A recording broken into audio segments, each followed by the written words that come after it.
The History of the World podcast, written and presented by Chris Hasler. Volume 3, The Classical World. Episode 72, Early Intermediate Period, Peru.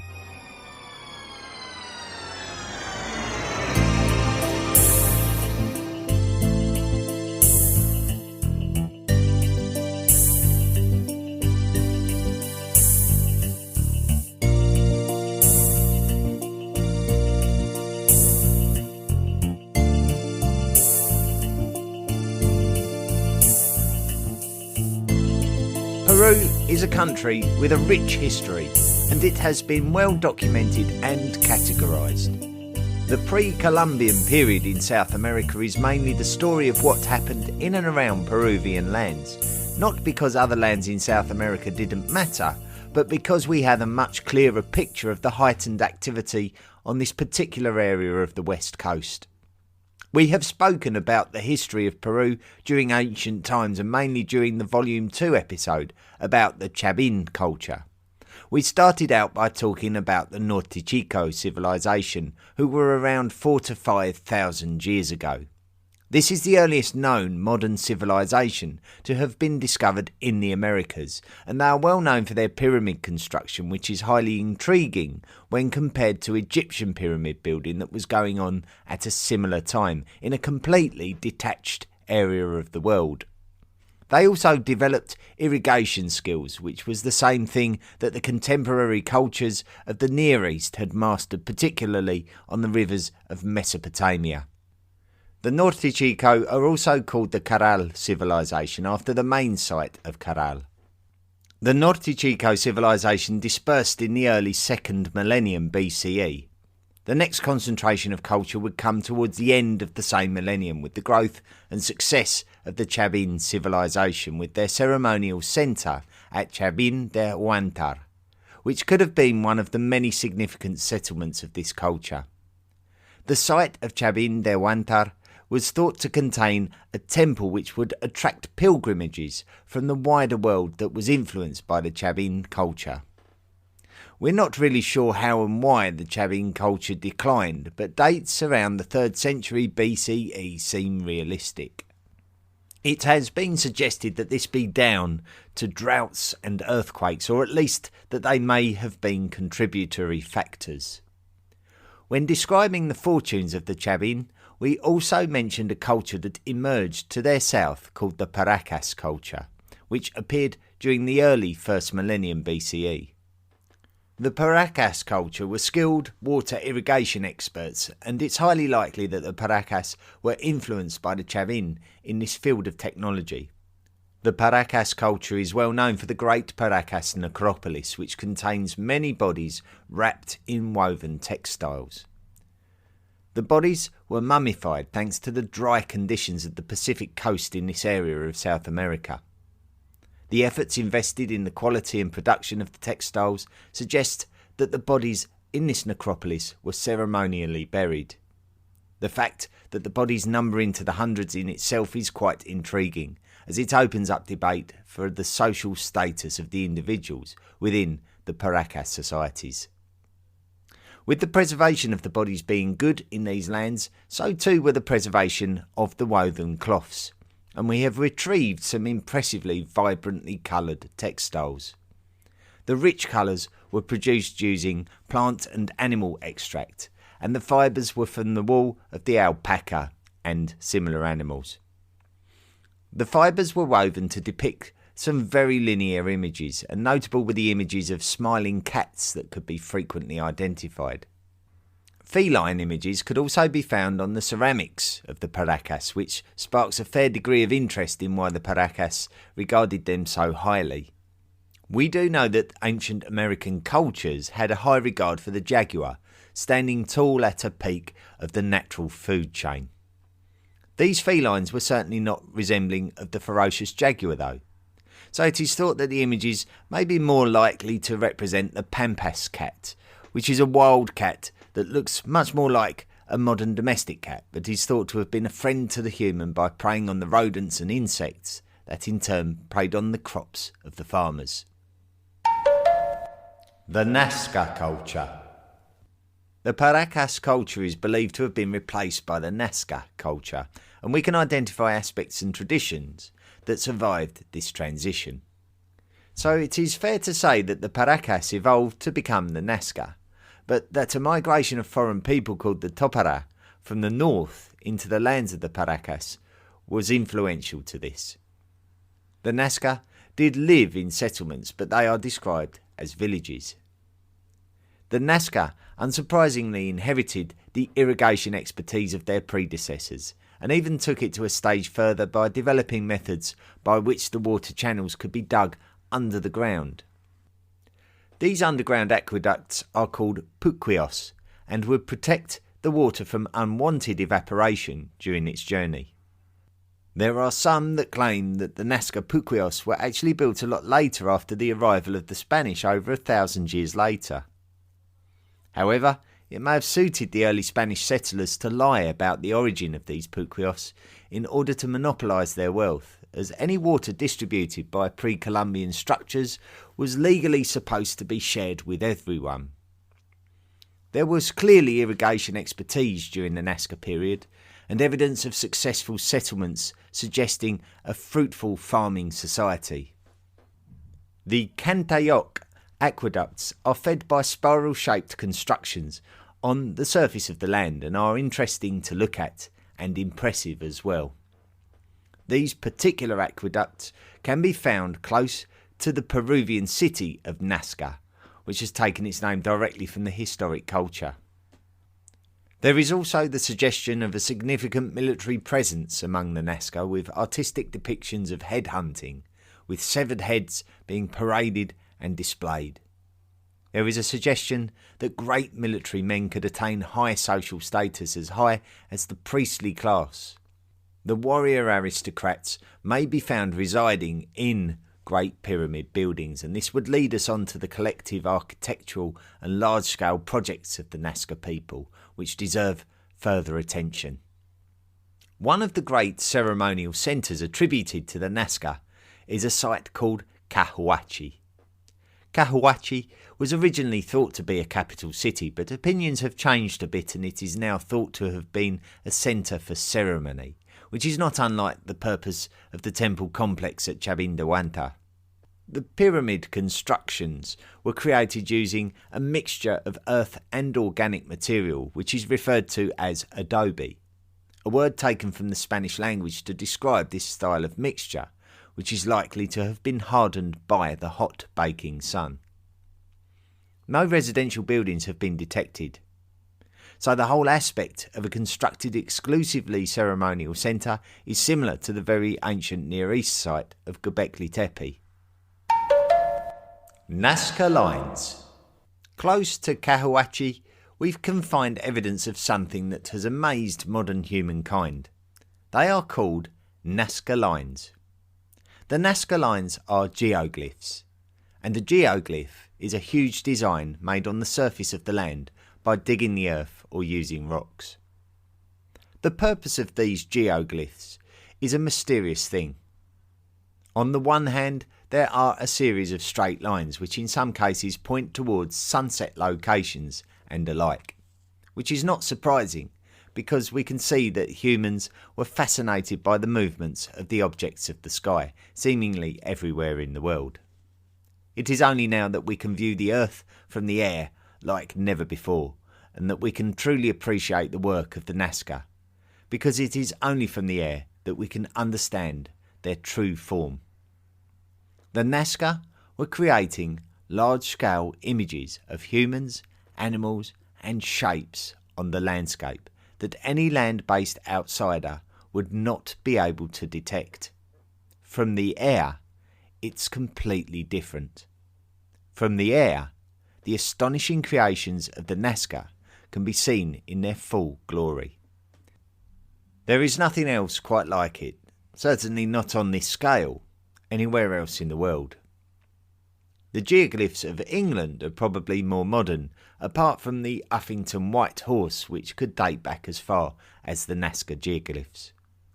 As for the Nazca geoglyphs, there are more than a dozen giant images of animals with further evidence of other geometric shaped geoglyphs on the desert landscape.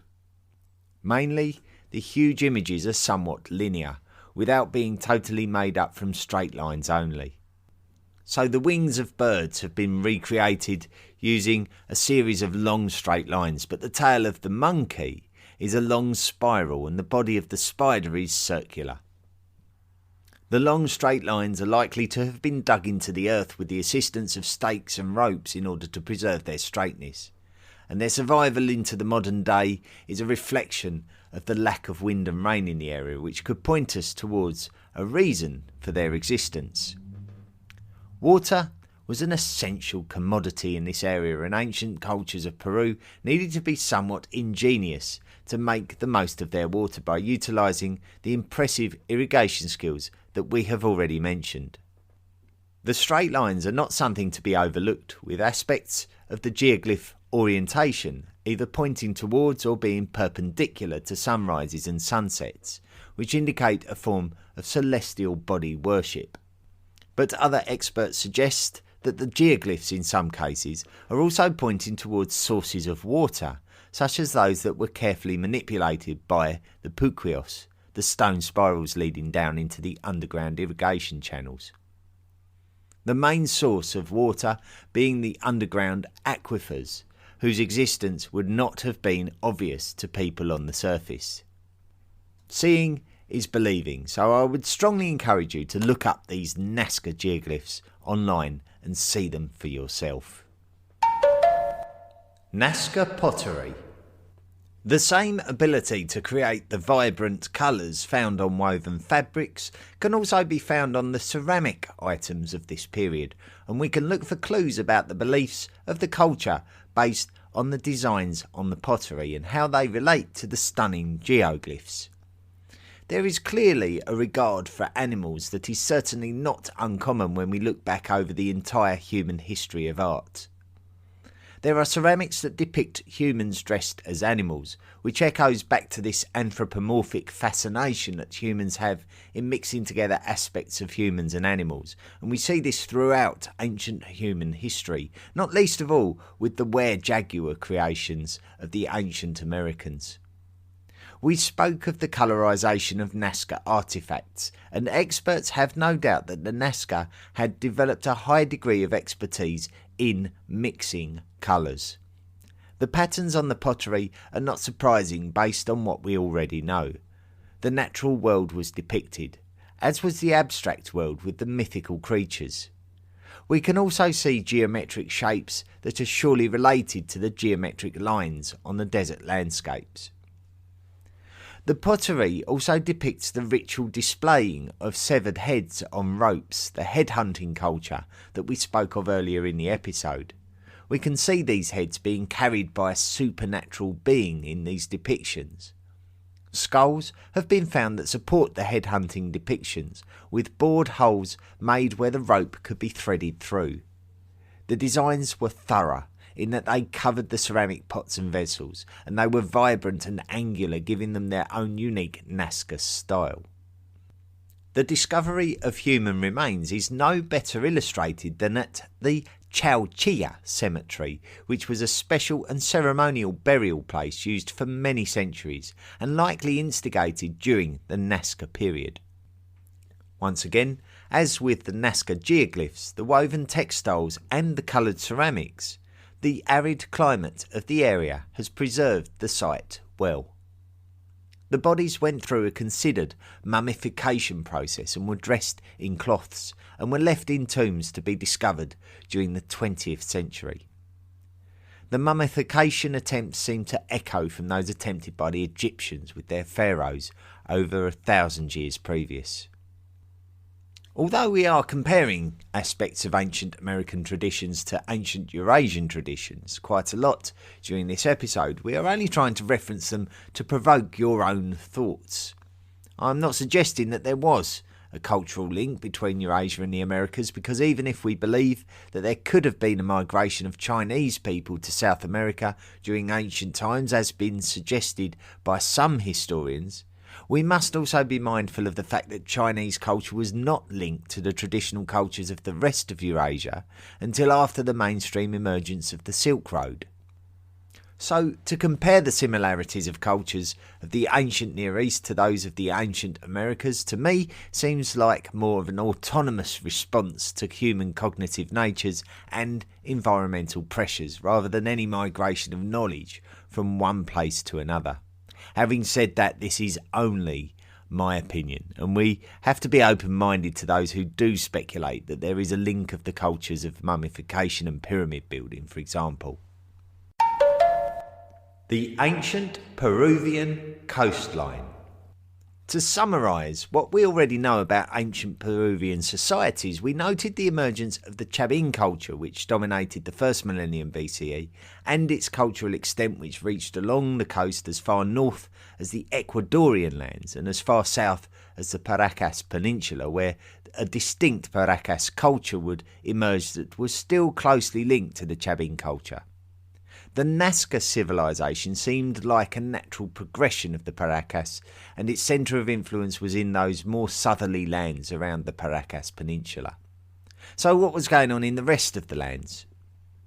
A distinct culture has been identified as living in and around the modern capital city of Peru, called Lima, and conveniently for us, they are referred to as the Lima culture.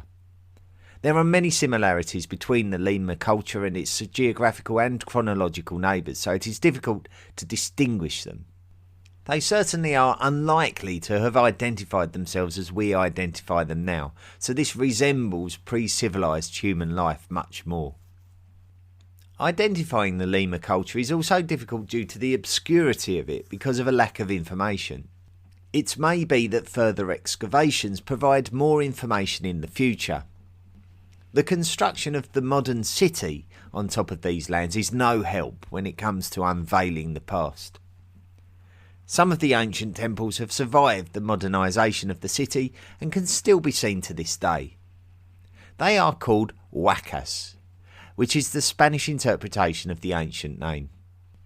There are still indigenous people in Peru who have descended from pre-Columbian peoples, and their religious style is one of animism, which relates to the late Paleolithic human style of religion. And we can suggest that the animism and shamanism was attributable to these Lima Huaca temples too.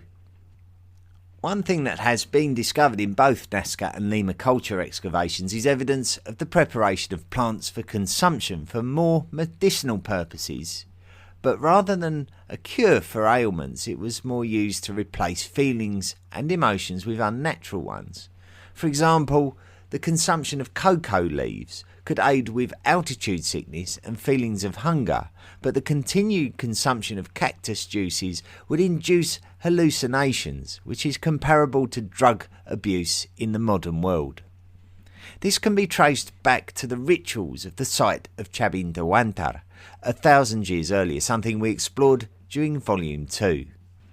The Lima culture is also thought to have been influenced by another culture called the Moche, which emerged at a similar time to the Lima culture in around 100 CE and in the lands of northern coastal Peru.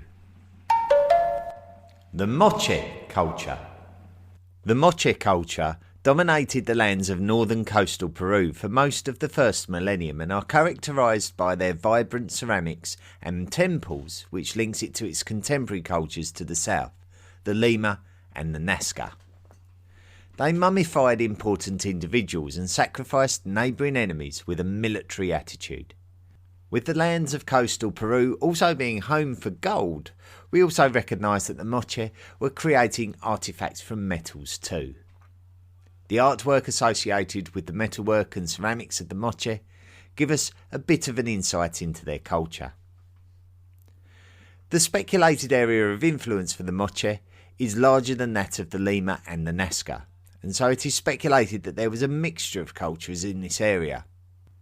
There has been a language discovered, but the depth of its understanding is shallow due to a lack of artefacts, and it is believed that various languages and dialects would have existed in and around the lands of influence of the Moche.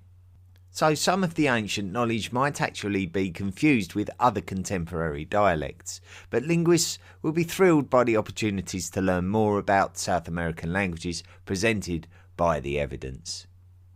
The language is identified as the Mochica, and it survived up until the 20th century, which has helped us to trace it back to this ancient period. One of the most exciting things about the Moche culture are the temple sites that can still be visited to this day. They are the Huaca del Sol and the Huaca de la Luna, literally the Temple of the Sun and the Temple of the Moon. The Huaca del Sol can only be viewed from afar by visitors, but the Huaca de la Luna can be walked through, where visitors can view the multicoloured friezes. The temples were constructed using adobe, which we described earlier in the episode. The two temples are around half a kilometre apart, and the area was believed to be residential. So the two temples were part of an urban settlement or a Moche city, which has been called Cerro Blanco. Obviously, these are all Spanish names, so these would not have been the ancient local names. Decapitated skeletons excavated here point towards human sacrifices, and the use of severed heads as trophies is something that we have already spoken of. The artwork at the temple is vibrant, and we see images of warfare and defeated enemies that are not completely dissimilar to the early images discovered from ancient Egypt. So we can suppose that tribal relationships may have been similar to that of the Egyptians 3 millenniums earlier. In fact, the temples have been compared to other ancient pyramids of the world, and these ones were constructed using millions of bricks, so there must have been a cohesive society existing. A deity has been identified among the artwork and has been referred to as the Decapitator, holding a decapitated head. We should also not be surprised to find that he was adorned with a jaguar headdress, a typical powerful image of ancient Mesoamerica and South America. Sadly, the Huaca del Sol was looted by migrant Europeans during the second millennium, and so many other artefacts and clues about the culture have been removed. But it does appear that important individuals would have been laid to rest in tombs within the temples, so once again not unlike the purpose of Egyptian pyramids, but nonetheless still quite distinct. Metalworking was quite skilled in this area, as evidenced by the gold, silver and copper artefacts. Turquoise was also a popular mineral used for jewellery.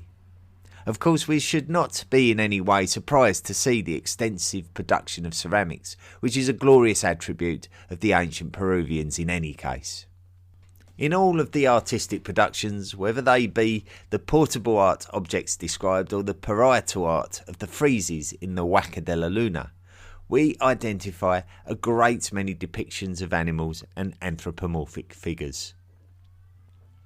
The fact that we can determine that this area was an urban centre is also quite significant. It could be that tens of thousands of people lived in this city, so there would have been a need for significant agriculture and the associated irrigation necessary to sustain it. The considerable depictions of warfare point us towards a competitiveness between neighbouring tribes and settlements, so it is not too dissimilar to the scenarios of the earliest great urban societies of Mesopotamia, with its ziggurat temple cities and its competition between settlements. So we must be careful to acknowledge this when reviewing the Moche culture. It is highly likely that they did not view themselves as a single nation, and it was much rather likely to be a competing group of settlements with a shared culture, somewhat typical of the semi-nomadic Celtic culture, who would battle among themselves as much as with anybody else. Decline. In the same way that geographical locations can be favourable for societies to emerge, flourish and progress, there can also be factors that can stifle it and even destroy it. We can suppose that the late Bronze Age collapse of the Eastern Mediterranean Sea in the late 2nd millennium BCE may have been triggered by a series of earthquakes. We have seen time and time again that unpredictable floods, droughts, insect infestations and subsequent plagues can cause devastation for urban societies of the Near East, the Indus Valley and China, just to name a few. The Pacific coastal societies of South America were no different. In the same way that the fortunate natural aquifers were available for the ancient Peruvian societies to be able to build a foundation for their success, the unfortunate climatic character of the area would have its own way in time. A climatic anomaly of this part of the world has been called El Niño, and it is caused by the warming of surface water on the adjacent Pacific Ocean, which triggers a chain reaction of events that can ultimately cause devastation to human societies of coastal South America. It is unpredictable when it will happen. The warmer waters will result in increased rainfall on the coastal lands of South America. These unusual levels of precipitation will destroy crops, resulting in widespread famine in large urban communities, and that's not to mention the fact that they may even be flooded out of their homes. It is speculated that it could have been such an event which triggered the decline of the Moche during the 7th century. It may have also been a time of decline for the Lima and Nazca cultures too. We cannot be completely sure to what extent that the demise of all of these cultures was down to climate change or the emergence of more powerful cultures that did actually take control of the lands of coastal Peru in the aftermath. It is thought that the Wari Empire emerged as the successor to the societies described during this episode, and their policy would be to allow local leaders to retain a degree of autonomy despite being subjugated. So this points towards a less brutal conquest than might otherwise be assumed.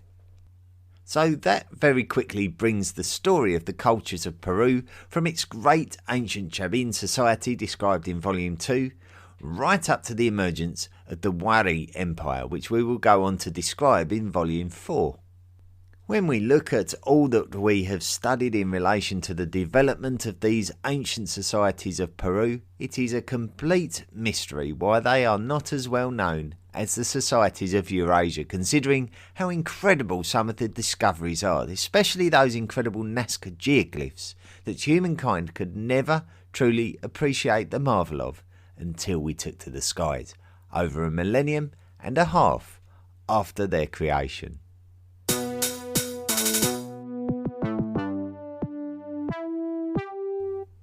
So now go and look at those Nazca geoglyphs. They're one of the most wonderful things in the world from this period in time and probably from any period of time. So definitely go and look for them now on the web.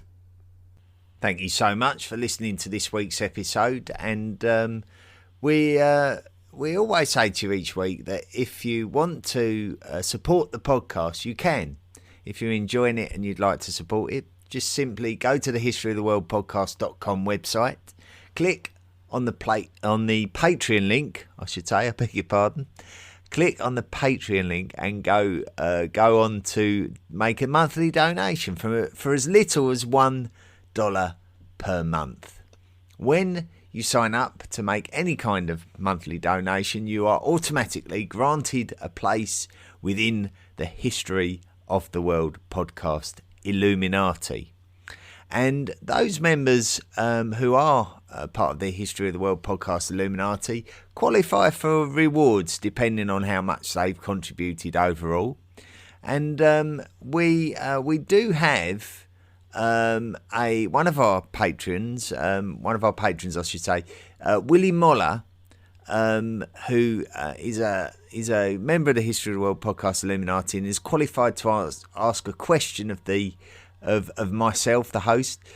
He's put, my question is maybe too complex to be answered in a few minutes, but it fits into your storyline, and I love to think of how far distant nations are connected through their histories. Nordics, Ukrainians and East Romans, for example.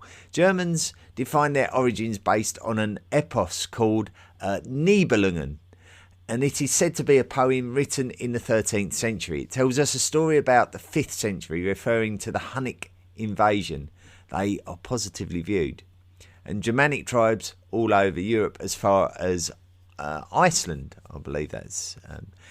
The fascinating part is that we see similar stories in other regions like Scandinavia, but as far as Russia, Chuvash people that believe to be Hunnic, of Hunnic origin and tell a very similar story. These people seem to be a mix of Nordic Germanic tribes, Bulgars and Turks.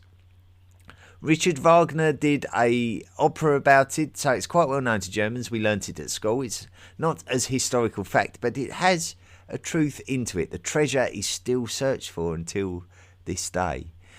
I'm wondering why these poems are not linked and used to explain other events like the downfall of the Roman Empire or King Arthur's legend in France and England. I'm wondering why there is no common ground found or mentioned between the two epos, especially as they play around the same time, and the Saxons for sure had contact with the Burgundians.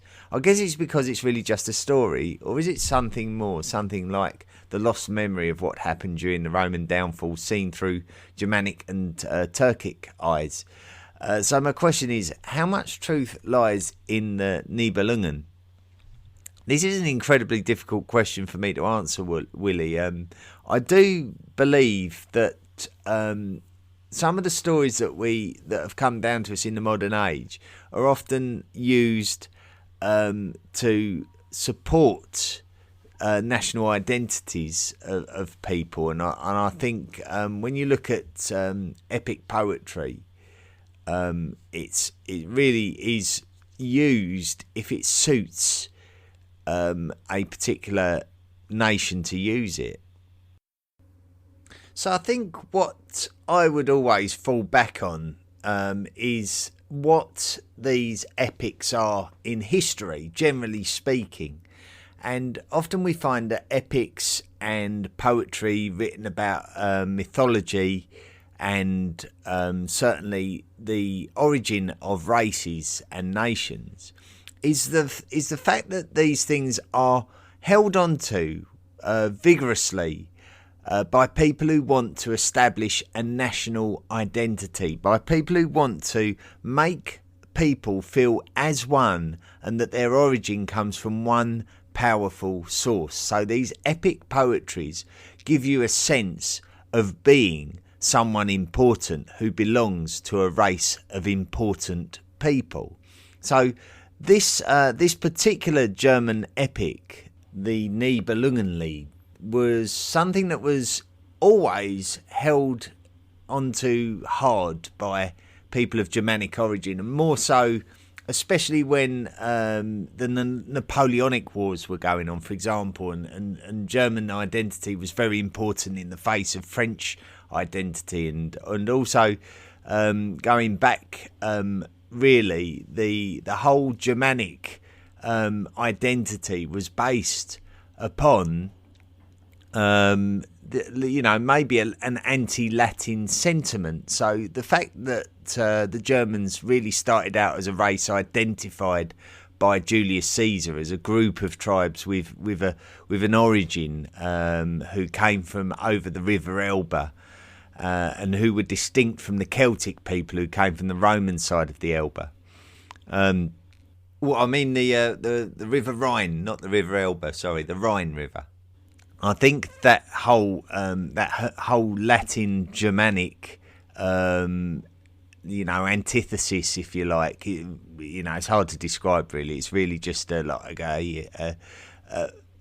rivalry, a historical rivalry over the centuries, let's say, of Latins and Germanics has really sort of come back up again, and I think the Nibelungenlied is something that helps German people to identify themselves as being as people of great importance, and for that reason you can also see that the Huns, it would have been quite natural perhaps for Germanic people to consider the Huns to be a positive influence in Europe, because they would have battled against the Romans, who during this era would have been considered the Latin the Latin cultures that the Germanics felt that they should prove themselves to be superior to.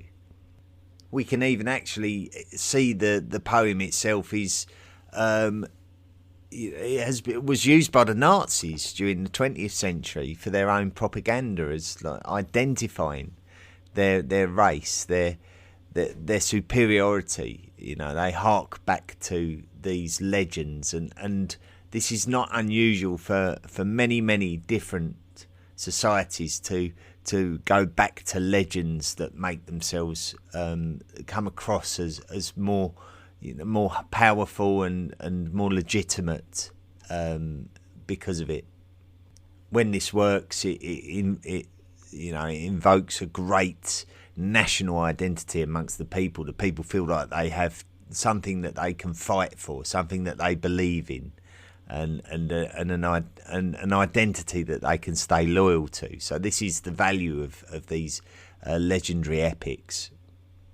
So in answer to your question, Willie, I really don't have the answer at all. I'm not even close to knowing the answer. You probably even know more about the Nibelungen Lied than I do. However, having said that, I mean the characters within it are legendary. We don't really know who they are. We can't identify them with people who have emerged through excavations or other writings from other cultures. So it's very difficult for us to know if it's true or not. So, but certainly these things can develop a life of their own. So you can find that other epics and legends of other races may even latch on to the Nibelungen Lied as something that can aid them in creating their own national identity. So really, rather disappointingly, I don't know, but it's very interesting to look at and speculate about. And I suppose all you've got for your money, Willie, is my opinion about these things, rather than something that makes it any clearer. I'm unfortunately, I'm really sorry. I'm really sorry to do that, but at least you have brought it to the attention of all the History of the World podcast listeners, and perhaps inspired them to maybe research it a bit more if they are interested in German history. So to anyone out there that also wants me to sort of devote a couple of 3 minutes on any given subject, all you have to do is sign up to be a patron of the podcast, and certainly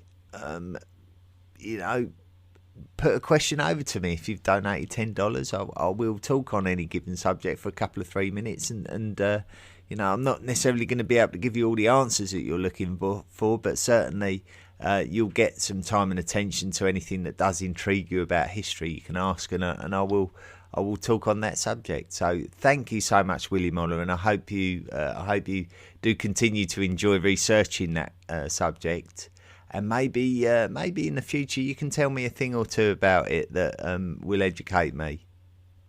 I'm grateful to Willie for what he's done for the podcast so far, and of course he is a member of the History of the World podcast Illuminati, as we've mentioned. As is, let's have a look. We've got Vincent DiCarlo is now also a member of the History of the World podcast Illuminati. Eric Van S and Nicholas Kerr, all now new members of the History of the World podcast Illuminati. Thank you so much for helping to support the podcast and keep it going. Of course, if you're unable to make a financial contribution, which can be the case, you can also do some wonderful things by rating and reviewing the podcast, and helping to push us up the charts of whatever your chosen podcast platform is, and attracting more listeners who might in turn then become members of the Illuminati themselves. Reviews.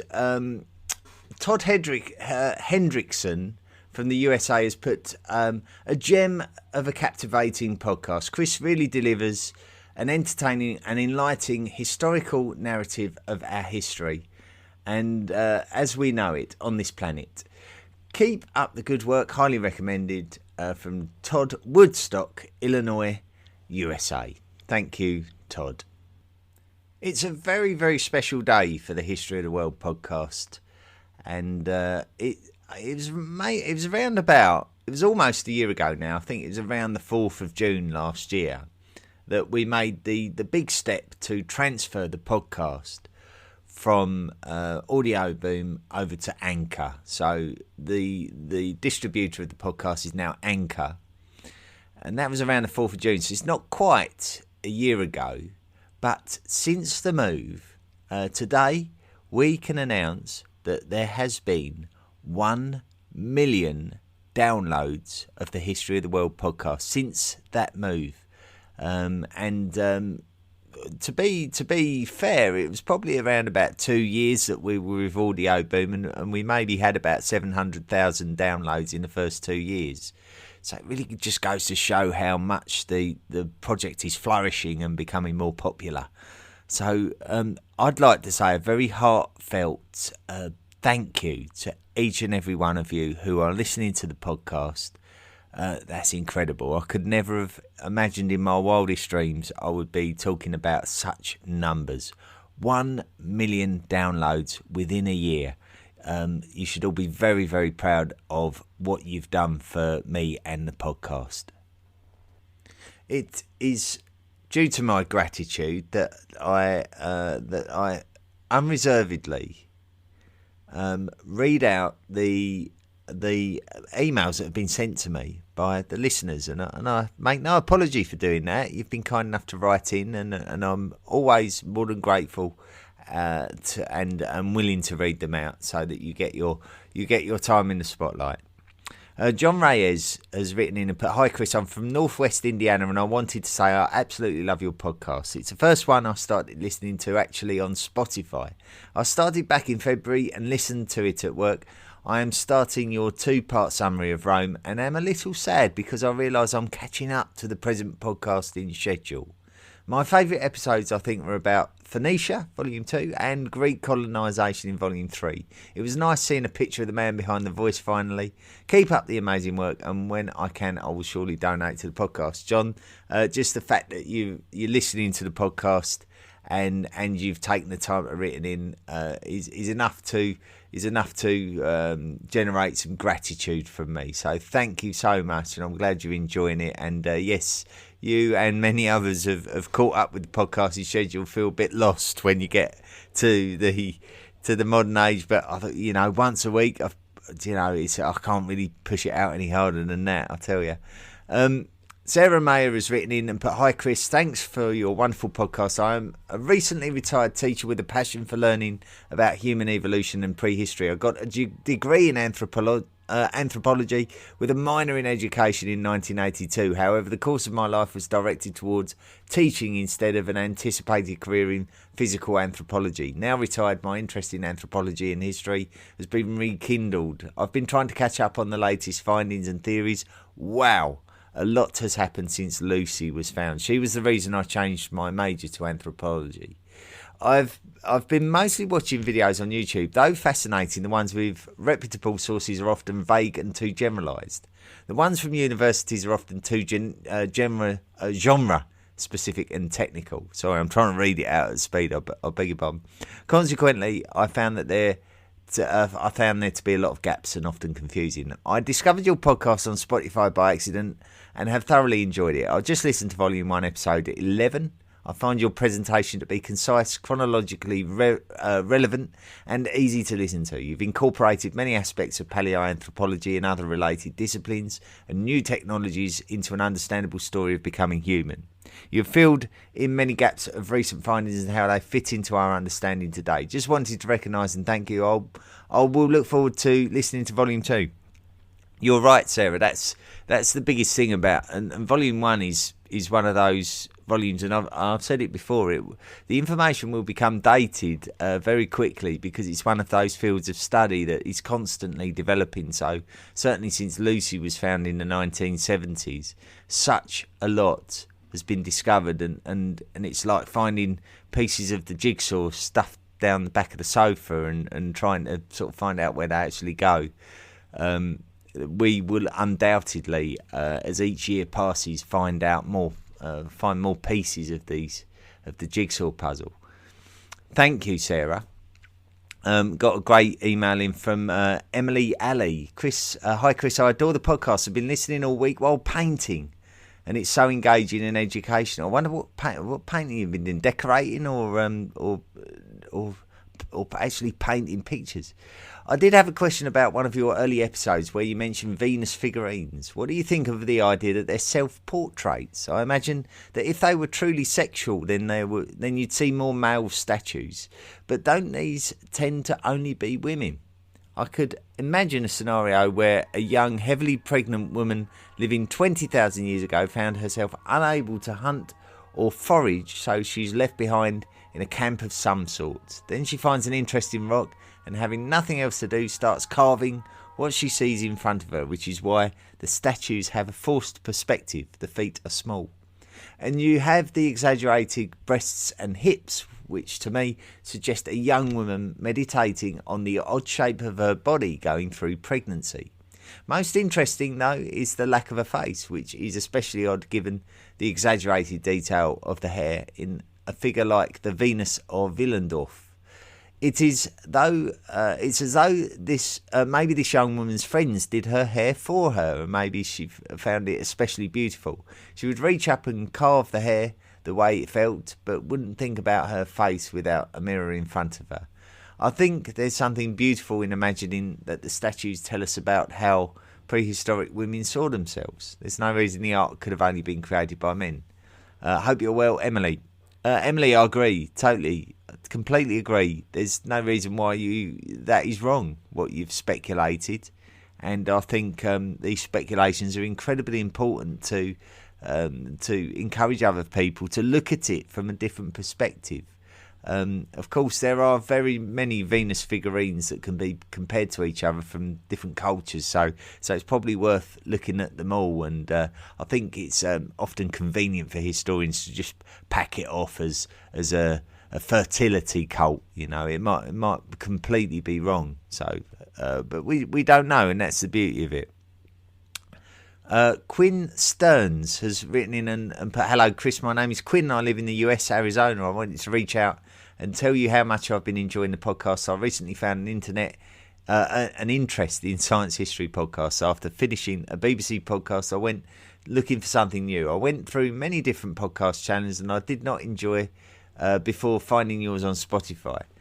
I'm only on episode 10, but so far I love it. Thank you for explaining things so clearly. I'm 24 and did not formally study anything history related in college, yet this is still very easy for me to keep up with while also being very in-depth. Thanks again. Looking forward to listening to the next episode on my drive to work tomorrow.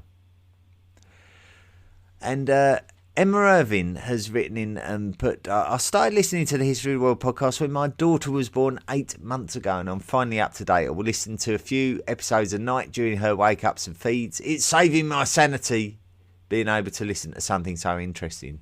Thank you for all your hard work, Emma the Wirral. Thank you ever so much, Emma. What a lovely email to round off on. Ladies and gentlemen, thank you so much for all of your time and effort and for writing in. It really does mean a lot. Well, that's all for this week. Thank you so much for listening. Next week, we're off to Mexico for a date with the Zapotec civilization. So until then, we'll see you next week. Don't forget to be good. Come to the History of the World podcast.com and join all the other hot worlders on our wide range of social media. Why not support the podcast by clicking the Patreon link or buying me a book and becoming a lifelong member of the History of the World podcast Illuminati? Drop me a line at historyoftheworldpodcast@mail.com and let me know what you thought of this week's episode. See you next time.